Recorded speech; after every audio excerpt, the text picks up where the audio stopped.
Good evening and welcome to Laughing Monkey Music Show. Today we have on Sean O'Reilly from From I'm sorry, from Germany. Yeah. from Germany, Yeah. where Irish is from. Um, so Sean, we were just talking about this in the beginning before we started the show. You're an Irish named band from Germany, but you're not officially Irish. Y- Have you got any slack yet from anybody, like for doing it, naming it that way? Have you got any of a hard time? no, not that much. Of course, on our YouTube page, we have a lot of comments, which is in general good. But of course, there are some people calling us plastic patties or something, because I understand that because we're taking this culture. Um, but it was not like we didn't want to take anything from anybody. We just Mhm. loved the music, the culture, the names, the mystic history of the country and everything. And we actually went there after we founded our first it was a duo, and we actually went there and hitchhiked and went around the island of Ireland. And yeah, we just we loved to produce this Irish sound, and having this Irish artist name made it for us more real and felt right to that time. And I most of the people don't feel bothered by it, and I think like 99% don't have a problem with it. I was just surprised. Yeah, but but It threw but, me but off being from Germany, and I'm like, Germany and Ireland. This is a strong Irish band from Germany. yeah, but I'm glad that it took you by surprise, because I think that's a compliment that our lyrics, our spelling, and Mhm. our pronunciation is okayish, and it's not too German. But yeah, most of the people, even Germans, when we play in Germany and German people come to the stage afterwards or to the merchandising and say, man, you speak German, what's wrong with you? And they learn it on the concert. So I think it's okay. Yeah. That's good. I'm not making a judgment. I was just surprised, and it's Yeah. yeah, it fooled me because of some of your videos. So 2016, what you should do is everybody should be named O'Reilly in a band like the Ramones. You should all get the same last name like all the Ramones. That's Yeah. what you do. Maybe we change it. Yeah. Yeah, just all the O'Reillys. Um, your first album came out in 2016, but you guys were playing for a few years, more of a duo, and then you evolved, right? Yeah. Right. The original duo, is that actually your brother, or is it? No, it's yeah. The uh, Are I'm you a sorry. hologram? Are you real? It's a whole illusion. No, that's part of the story we were like inventing. And Mhm. as I just told you before the recording started, we went on vacation together because we were friends. And I think we were 18, and we went on a northern German island. And there we because they have a strong accent there, and we love that because I was born on a German island, and yeah, we just love the accent there. We love the mentality and the culture in this northern part of Germany. And so we didn't want to feel too much like tourists there. So we role played ourselves into that culture.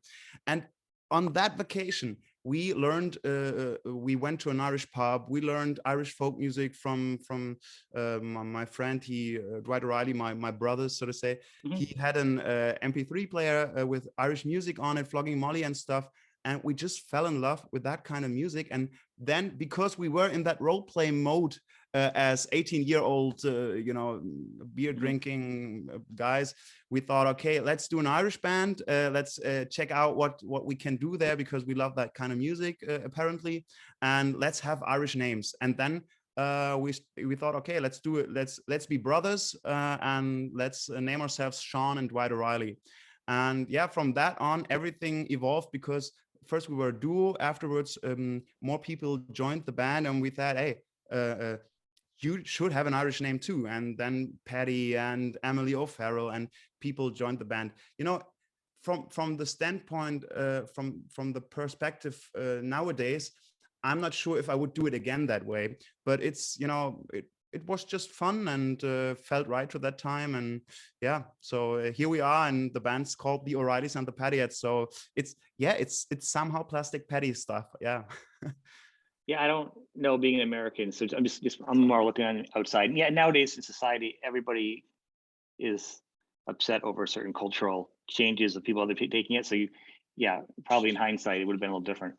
But you guys have been established for a long time, so it's not a surprise. You're probably not even drinking German beer. What do Irish beer? You're probably having like German tea or something, right? Yeah, it's tea. Yeah. Tea from a German honeybee and Yeah, totally not it's Irish, right? biological herbal tea. Yeah. I'm just asking you. It still doesn't change. You guys really just kill it. You guys are a great band. The videos, high quality, great concepts from the very beginning. I don't think I've seen any of your videos that are just like lame. You know, it's insane.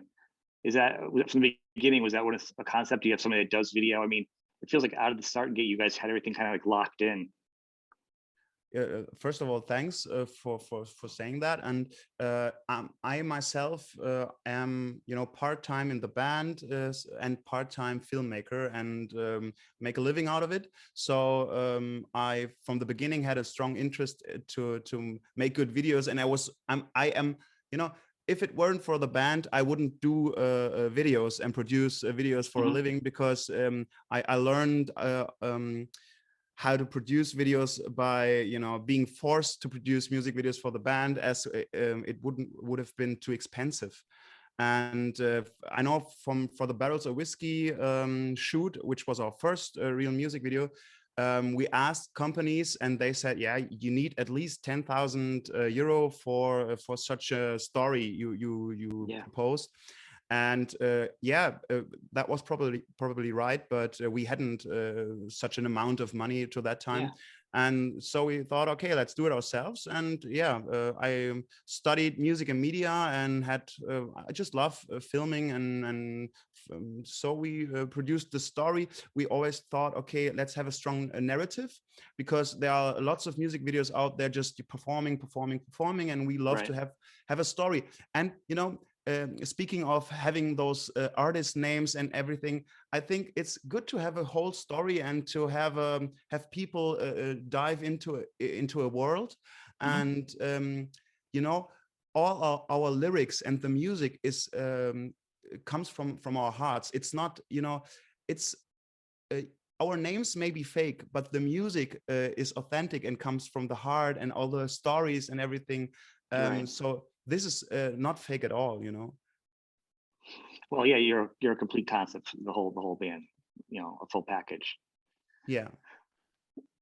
Though you play the low whistle, which is a really pretty instrument. Did you play that prior to this, or did you learn it when you started the band? Was that something you learned to? I don't know the English word for it, but I played the recorder because it is, recorder is the name for it. In elementary school, nearly every German student has, I don't know, is it the same in America? It's pretty much the same. It's the same. Really? And that's the first thing I thought of. I was going to ask you, I was going to bust on you, like, because with the recorder, I feel like it's like the next step, sort of. Yeah. But nicer sounding. Yeah, we were somehow forced to play the recorder in elementary school. And when I saw like Bridget Jones from Flogging Molly play tin whistle, I thought, oh man, I love that sound. But I didn't know that a tin whistle, so the smaller version of the low whistle, is just like $12 or so on an online shop. So I thought, okay, I wouldn't afford something like that. I just see if I have my old recorder anywhere. And I played recorder live for, I don't know, a year or 2 years or so. And afterwards, I just learned, okay, it's like $12 a tin whistle. I can afford it. And I bought some tin whistles. And later, I thought low whistle is more of an soft, warm sound, and I just love it more than the tin whistle. And I switched to the low whistle for almost every song. And it's not that hard to play, actually, if you know some music. And because it's diatonic, it has the tuning is is already in the instrument. It's a So D, right? It's like a low D or something. yeah, it's a low D, and Yeah. so you can't do too much wrong, so to speak. And it's way easier than a guitar because the producing of the tone is so easy for beginners. And yeah, I can recommend it to the people to just learn and try it. It's a beautiful instrument, of course, but it's more expensive than a tin whistle. Yeah. But it does sound good though. It's a nice sounding instrument too. It fits well. You know, it has it Yeah. authentic. It feels, you know, because that's the whole thing with the Irish music. Everything feels very heartfelt, very emotional. Oh, You oh, know. sorry. I just Yeah. sorry. The the connection was off. So Okay. again, come again, No, please. so that's well. The thing is, it feels very. Even that instrument feels emotional, and a lot of Yeah. the Irish music always feels very emotional, Yeah. strong, happy. It's very nothing is blah about it. It's Yeah. so Yeah. it fits well. Yeah. So prior to that, what kind of music were you doing prior to this? Were you just doing regular just rock stuff or No, actually, I was playing drums in a horror ska band. So you that were out of control? You were yeah, yeah. Actually, I came from the drums, and a horror ska band is was a really nice concept as well. And it was like, I don't know, 9 people in the band, and yeah, it was a local band, and I really loved to play there. And wow, I 9 people. I thought yeah, 7 was a lot. It's like you have yeah, more people yeah. on the stage than in the audience. I bet when you start out, right? Yeah, that's exactly how it was. You know, in a ska band you have the brass section, so you have at least 3 people in the Yeah. brass section. And yeah, then you have an organist, you have a drummer, you have a guitar player, bass player, and yeah, so And at the end of singer. the night, when they're going to pay you, the club owner's like $1 for you, $1 for you. There's so many people, $1 for you. Yeah, so you can't make a living out of that. Yeah, and you should. Yeah, and you need a bigger bus. Yeah. But that's pretty cool. A horror sky. You are very creative. I'm glad this is going well. You've been doing like an album almost every year since you started recording, at least 2016, Seven Hearts, One Soul, 217, Sign of the Fighter, and Green Yeah, Blood. That's a fun yeah, video. It was the next album, and then Dogs on a Leash, 2020, yeah. and then you have a new one coming out. Yeah, you know, as you said, we have had the first release on in 2016, but we planned this album, you know, way ahead. And afterwards, we got this label deal. It's just a small independent label, but it's great to have those people on board. And Mhm. they released this Seven Hearts, One Soul, and then we got lucky on YouTube and had lots of views. And afterwards we thought, okay, let's just flow on that wave and do the next one, because we were really creative to that time, had the energy, and thought, why not do it? And yeah, since then we always had the feeling, we want to get stuff out there. So yeah. Well, it's incredible the amount of output you guys have done, especially being a band that's been created in a sound you didn't grow up with. You really adopted the sound and been able to produce a lot of music quickly and videos. I mean, you must be working with the band and the videos like every day, 100%.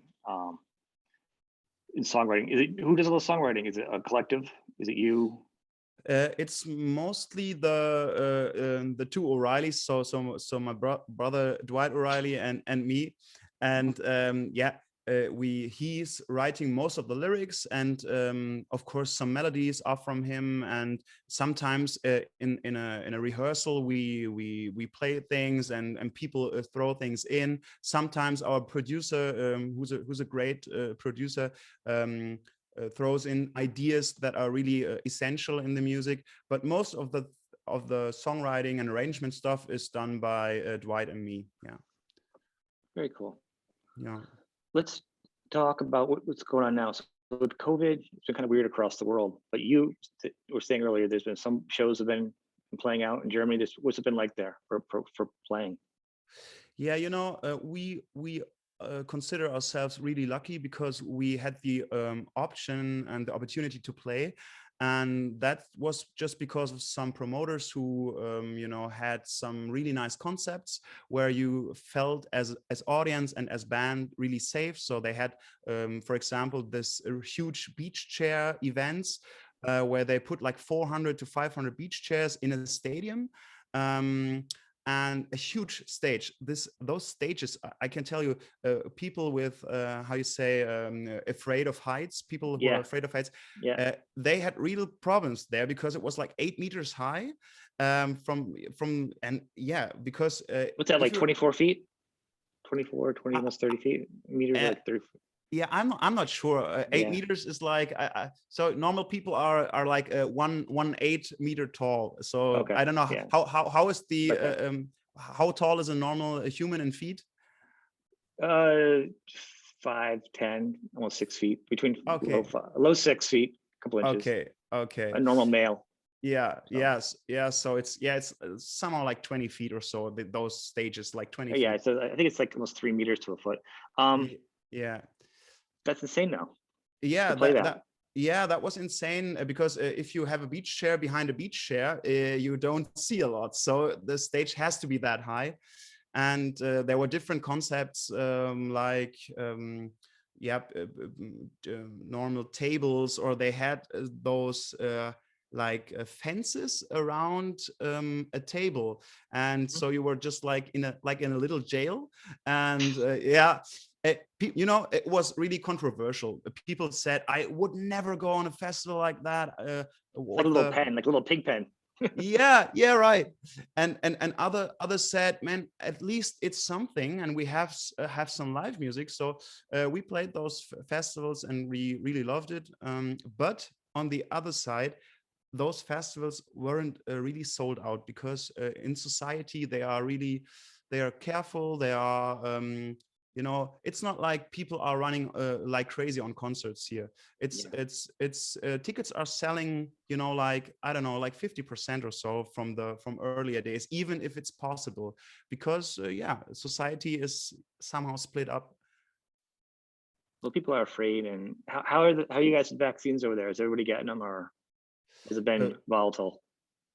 no, most of the people, I guess, are getting them. Yeah. Well, here in the U.S., it's really hit or miss. You either get it or you don't. You know what I mean? Some people Yeah. aren't getting it and they're getting sick. So you Yeah. know, it's hard. And a lot of shows are having rules like if you have to have, you have to prove your vaccine or you have to wear a mask. And then some bands are like, oh, I'm not going to do a show if that's the rules. So it's pretty divisive over here right now. Is it really you know, different in the several states? So so every state has its own rules, or is it like from the top everything is the same in the state in every state? I think some areas and some states are more. It's probably just. I think a lot of it divided between like Democrats and Republicans, like from the whole presidency down. It feels like the numbers are more Democrats have been got the vaccine than Republicans. I think in the numbers, but there's a mixture. Some people of each one doesn't. So I'm not going to say it's everybody. So some states that are probably more Republican that haven't gotten it. Probably there's some states that have been hit more, and that's probably so like or some concerts have been okay, but they had rules. Some people, some of them had spread, some of them didn't.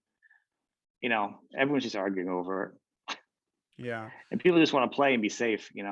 Yeah. Yeah. I've been safe. I haven't gone out to many shows. I might be going out to one this weekend. I'm fully vaxxed, and it'll be a masked show, but And a little who's leery. who's playing? Billy Idol. Oh, all right. Yeah. I've never seen him. Yeah. So I like a lot of music. He's one of the few people I've never seen. My wife's a big fan, and I'm a fan, so so go you're check him out. gonna have a good time. Yeah, for sure. Yeah, we'll see. I'm nervous about it, but we'll see. That's great. Let's talk about your new album and what your plans are with this whole trying to tour and stuff, and in the future.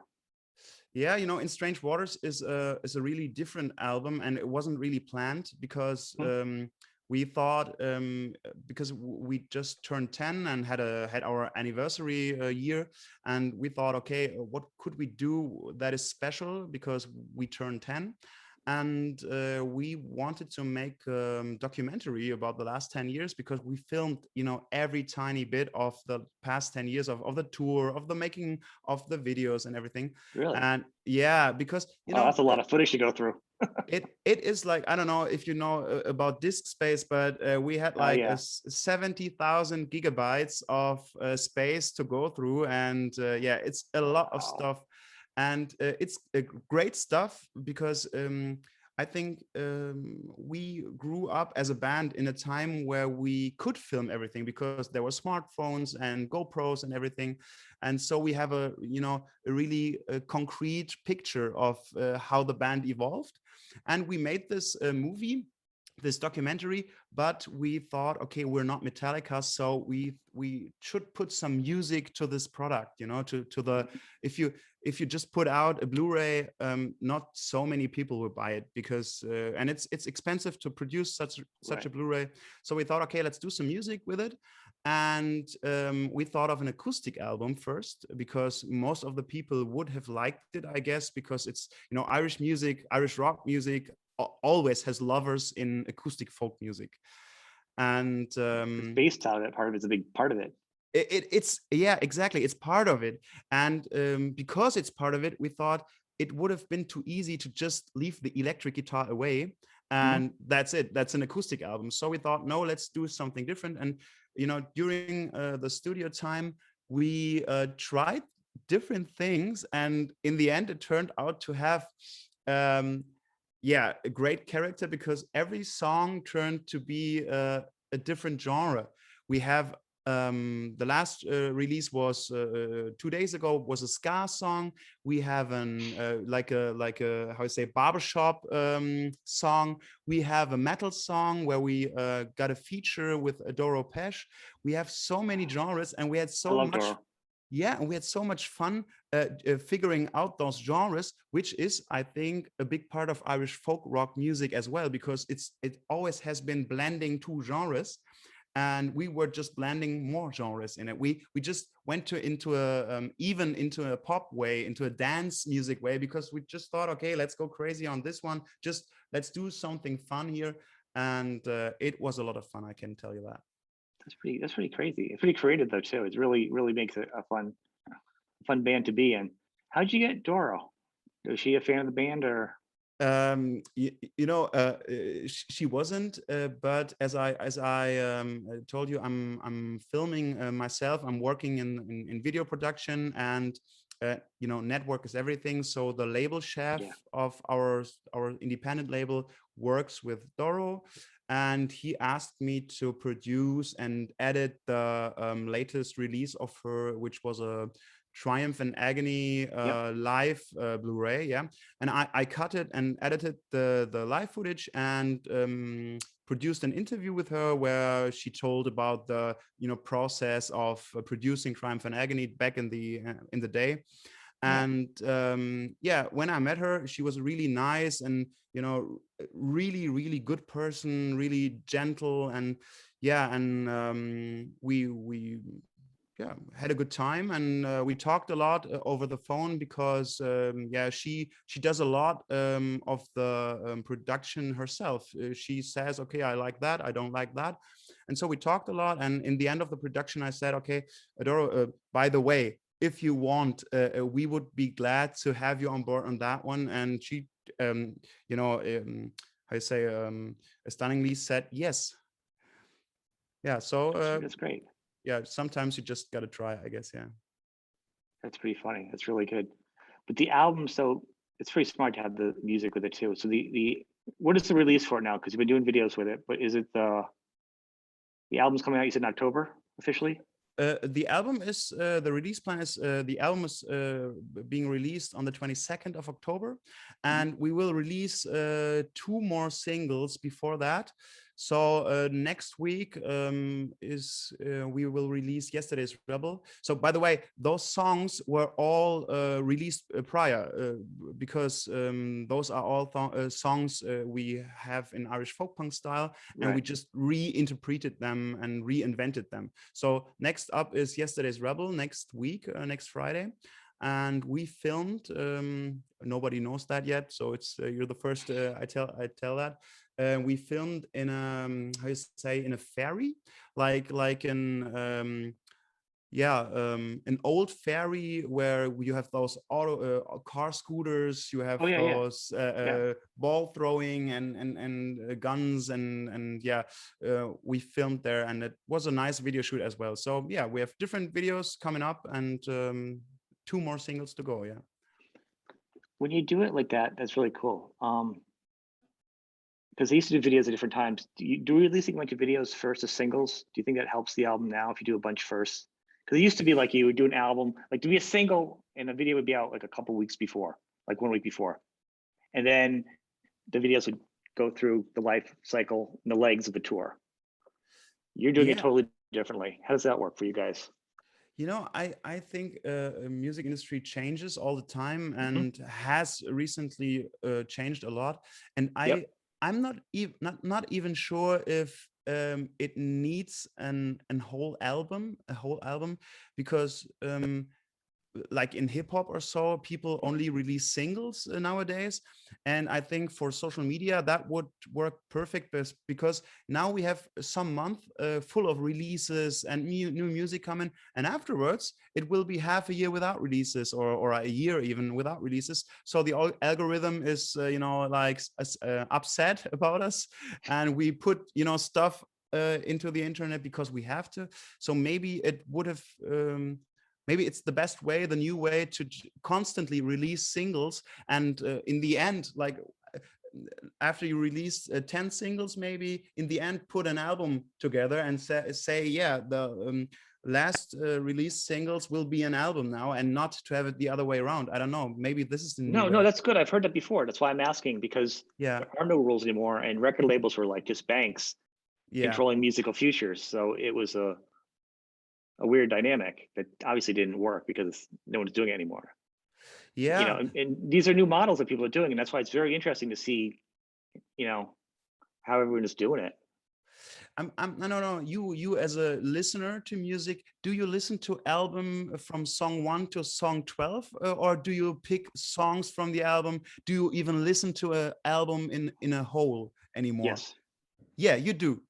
If you only had a few good singles, we probably wouldn't be talking. Okay. Okay.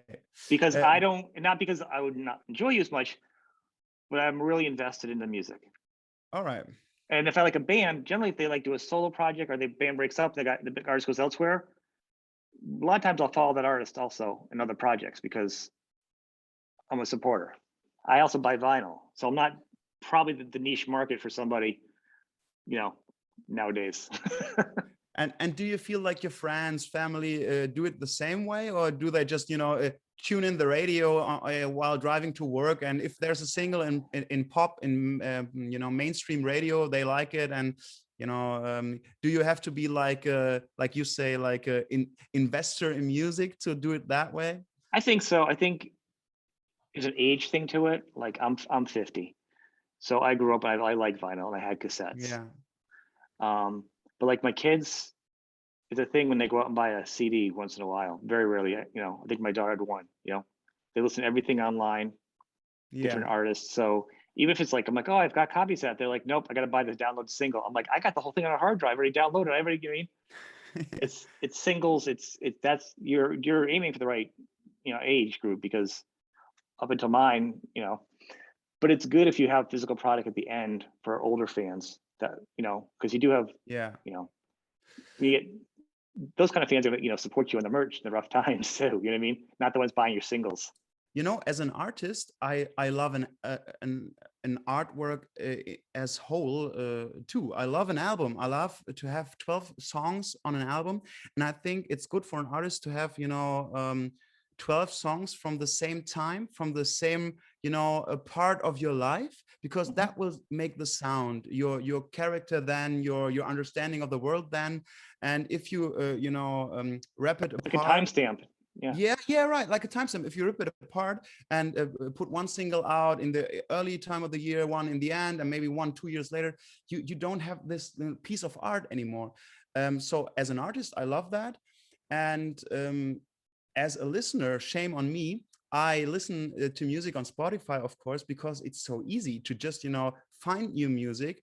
And if I, see a band I really, I'm hooked to, I then listen to the whole album. But a lot of bands I'm not really hooked to. A lot of the bands I love 2 or 3 songs, and there are few bands I really listen to whole of their discography.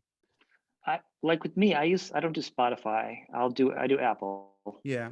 If I like an artist, I'll pull up their thing and I'll do like greatest hits or whatever. Just kind of, or I'll download the albums. I just kind of skim through them, Yeah. see if it's kind of something I like, and then I'll build a playlist of all their Yeah. stuff, and then I'll listen to them. And if I like it, I leave it on, and it could have 6 albums, and I'll just hit shuffle. That way I can hear all their music all mixed up. I have a playlist for you guys. I just hit shuffle, and it shuffles all your music together. Oh, great. Probably Yeah. not good for me, but when a band does, so that's how I listen to it. And like with Apple, if you listen to one artist and you don't have a playlist, and when it gets the end of that artist, they have a list of related artists, whether it's that guy or woman played in another band. They'll link you to that next album. Yeah. You fall asleep listening to something, you wake up listening to something else similar, or has other. So it does lead you on the road of similar artists, not just covered a lot of artists that way. Yeah. So yeah, it's the same on Spotify. You could say that's dangerous to have always the same music being played, and you don't. But to be honest, I type in different styles of genres. I type in different artists. Yeah, so I don't fear to be in those in a bubble. I don't fear that. And Apple's different where they don't do that so much. They'll whatever artists you have, they'll kind of keep you a stream of conscience, but it doesn't control like Spotify has a profile view. Excuse me. Apple does not have like a profile of what to recommend, because I don't like being recommended music. Because I listen to everything. So I don't have it recommended. I'll say I like this artist, I listen to them, and then it has a list underneath it of similar artists, and then I can pick and choose to kind of cherry pick what I like. Yeah. But listening to some artists is how I got referred to you. You know what I mean? Yeah. It was probably like Flog Molly or something, and then I said, "Oh, if you like Flog Molly, you like doom doom doom." Yeah. Oh, let me check them out, and I'll go through. I'll check out the bands and see if I like it. And I got a couple of songs. I'm like, all right, cool, and I'll listen to more. And if it continues on, you're on a playlist. That's how it goes. I mean, I'm not sure how it worked, but if it weren't for algorithms, I think Barrels of Whiskey wouldn't have gotten so big, because I think it ended up to be in the recommendation playlist of YouTube, and then people of course clicked it and liked it and recommended it. And if it would have been a shitty video, it wouldn't have worked, of course. But it's always the luck being lucky part of that too. So we are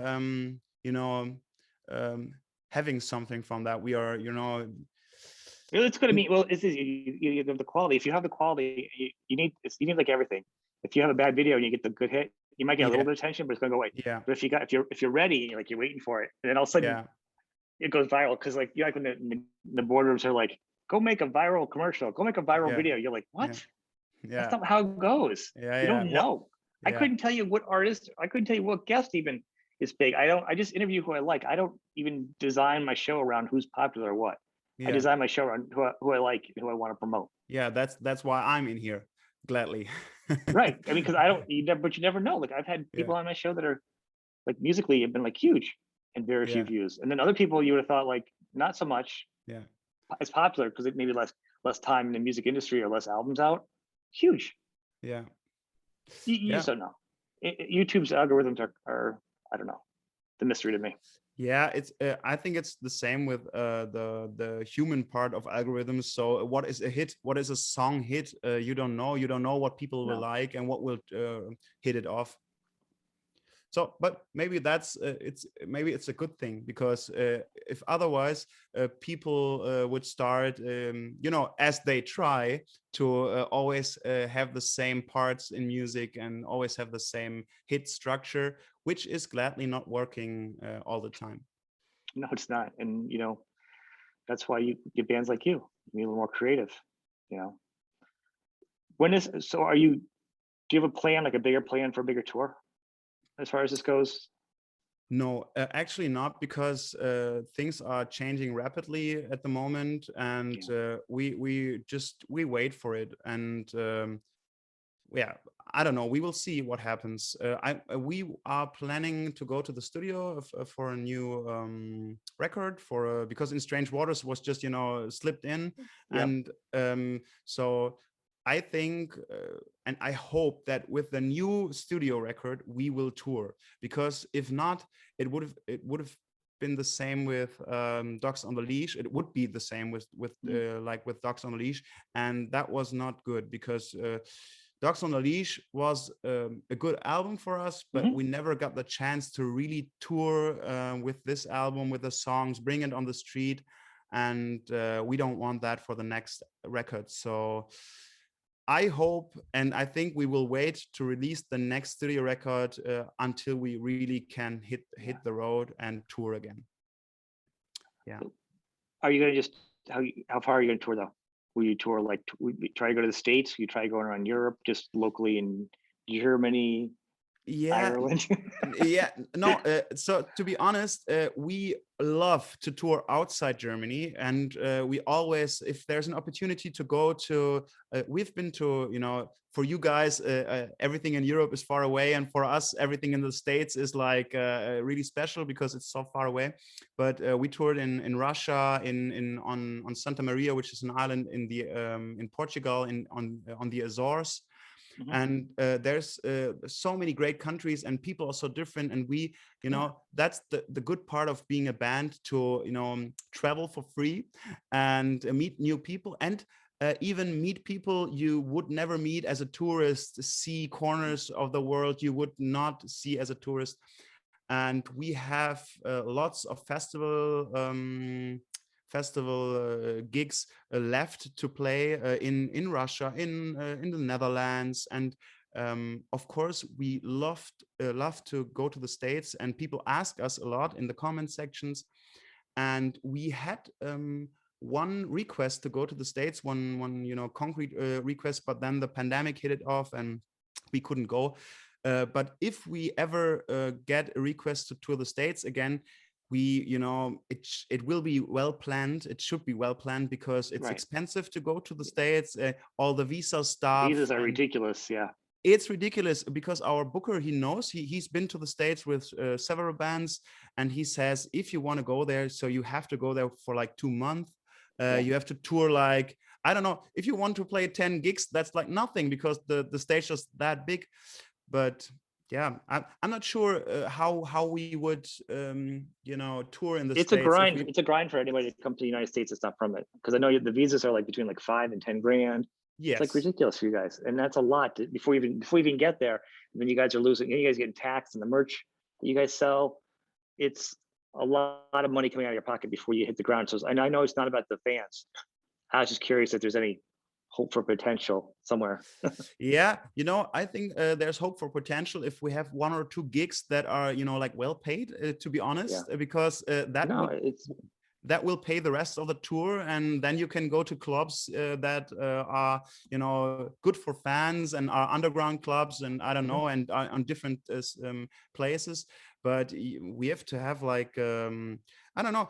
We have had the request for a business event in the States, and when there are, of course, there are people where money doesn't, you know, play a too big role, too big of a role, and that would help, of course, and or to have like such a huge support slot on a tour that would work for us. But we will see, and we hope that it one day will come true, of course. That's awesome. I mean, yeah, I know it's not about you guys; it's about the money, and you can't spend money. You can't lose money as a band and tour the world. You just can't. It's not about the fans. You just, if you guys still have to eat. It's still a job. And if in the end it turns out to be like a zero in the end, so we don't earn money but we don't pay money, that would be okay for us, you know. So we just we don't have to earn anything from it. Just we can't pay for it, you know.